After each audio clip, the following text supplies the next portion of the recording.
আসসালামু আলাইকুম। আশা করি সবাই ভালো আছেন আর আমিও ভালো আছি। আজকে নিয়ে আসলাম গরুর কালা বোনা।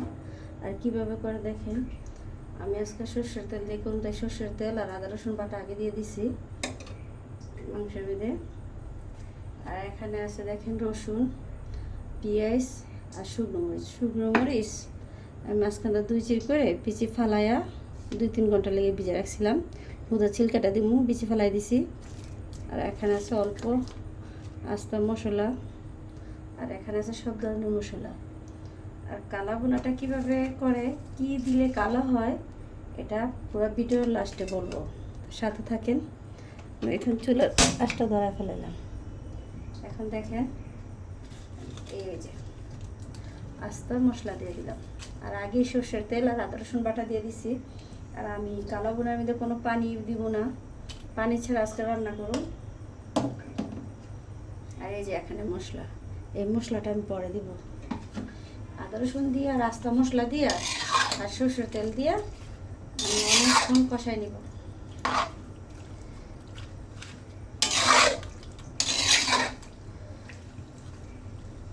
কীভাবে মাংস কালো হয়, যারা নতুন বাবুর্চি রান্না করতে পারেন না, নতুন শিখতেছেন রান্না, তারা এই ভিডিও লাস্ট পর্যন্ত অপেক্ষা করবেন। আমি বলে দিব কীভাবে কালো ভুনা করে।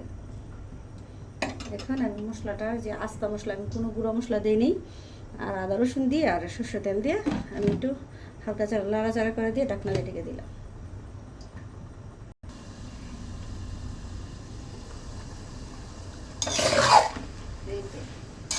আর মাংসটা, গরুর মাংস ভালো করে ডাইকে দিলে মশলা দিয়ে মাখায়া এই যে হালকা পানি উঠে যায়। যেহেতু আমি পানি ছাড়া রান্না করুন, তা আমি মাংসটা খুব ছোটো ছোটো করে নিছি বিরিয়ানির মতো, যাতে তাড়াতাড়ি সিদ্ধ হয়ে যায়।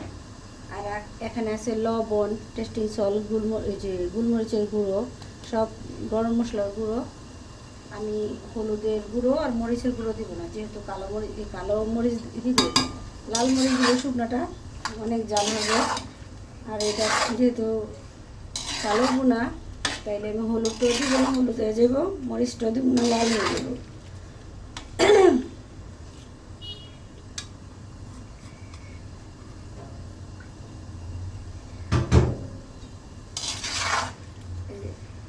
সব ধরনের মশলা দিয়া এখন আবারও ভালো করে কষে নিব।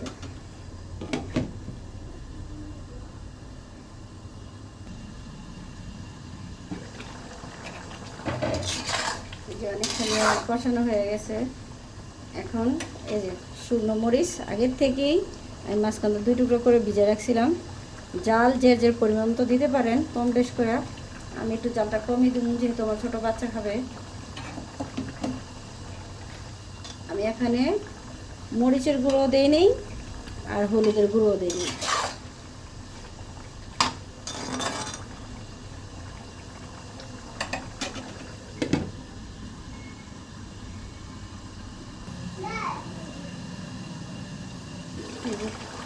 চুলার আঁচটা কমাইয়া একটু কষাই নিলাম, পানিটা তেমন শুকায় নাই।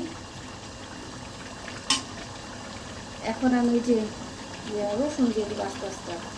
কেউ রসুন দিতেও পারেন, কেউ না দিতে পারেন। আমি না দিয়েও খাইছি, দিয়েও খাইছি, আমার কাছে দুটোভাবেই ভালো লাগছে।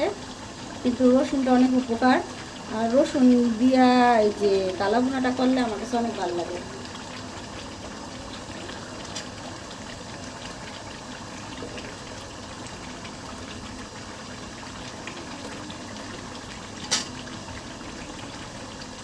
মাংসটা নরম হয়ে আসলে তারপর রসুনটা দিব।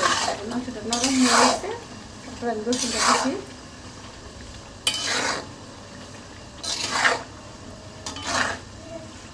আর কিভাবে মাংসটা কালো হয় আমি রান্না শেষে বলে দিব, সাথে থাকেন।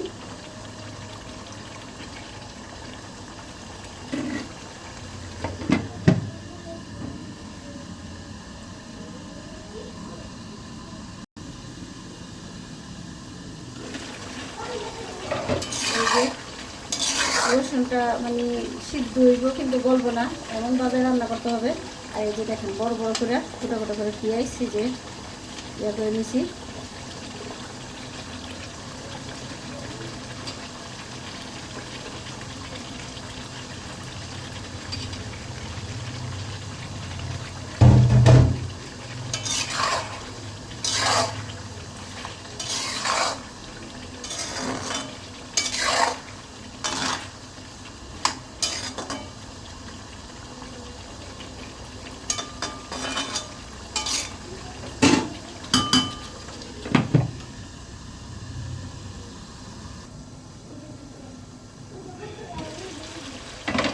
এই তো দেখেন আমার মাংসটা হয়ে গেছে।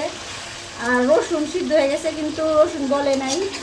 পেঁয়াজও সিদ্ধ হয়ে গেছে, দেখেন পেঁয়াজটাও গলে নাই, দেখেন। আর এই যে শুকনো মরিচের ছিলকা, দারুণ। আর যাই না কখন এরকম করে কেউ রান্না খাইছেন কিনা, একটু ট্রাই করে দেখবেন, আমার রেসিপিটা ফলো করবেন, মানে অনেক ভালো লাগে।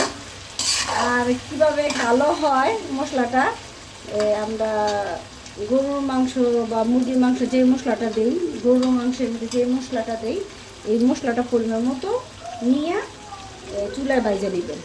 বাইজে একটু হালকা কালো করে নেবেন, তারপর ব্লেন্ডার করে নেবেন। আর কেউ ব্লেন্ডার না থাকলে এই যে শিল্পটা একটু বাইটা গুঁড়া করে নেবেন মশলাটা, তাইলে দেখবেন কালো হয়ে যাবে। আর অবশ্যই হলুদের গুঁড়ো আর মরিচের গুঁড়া দিবেন না, এইটাই কালো গরুর মাংসের সব থেকে। আর খুব স্মেল আসতেছে, কেউ লাইক কমেন্ট করবেন না, দেখলেই চলবো, সমস্যা নেই।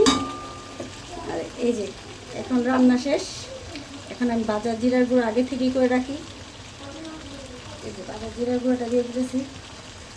আর অবশ্যই অবশ্যই আমার রান্নাটা কেমন হয়েছে। আল্লাহ হাফিজ।